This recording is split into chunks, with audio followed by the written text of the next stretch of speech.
Чувашия отметила столетний юбилей образования автономии. Республика все еще продолжает принимать поздравления.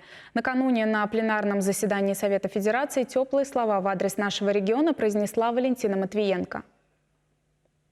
Хочется еще раз искренние слова поздравления передать всем жителям Чувашии, поблагодарить их за их созидательный труд, за то, что они так бережно хранят традиции, корни, истоки. И вас, Николай Васильевич, настоящего патриота своей родной земли. Коллега Валентина Матвиенко, первый президент Чувашии Николай Федоров, в свою очередь рассказал об истории формирования республики и выдающихся земляках, которых знают даже за пределами страны. Также он вручил председателю Совета Федерации фирменные подарки. Народ Чувашии бережно хранит и передает от поколения к поколению лучшие традиции. Вот и мы с моим коллегой Вадимом Николаевым и исполняющим обязанности главы Чувашии Олегом Николаевым хотим, чтобы вы тоже хоть чуточку ощутили атмосферу нашего праздника, отведав знаменитых чувашских конфет ручной работы и меда.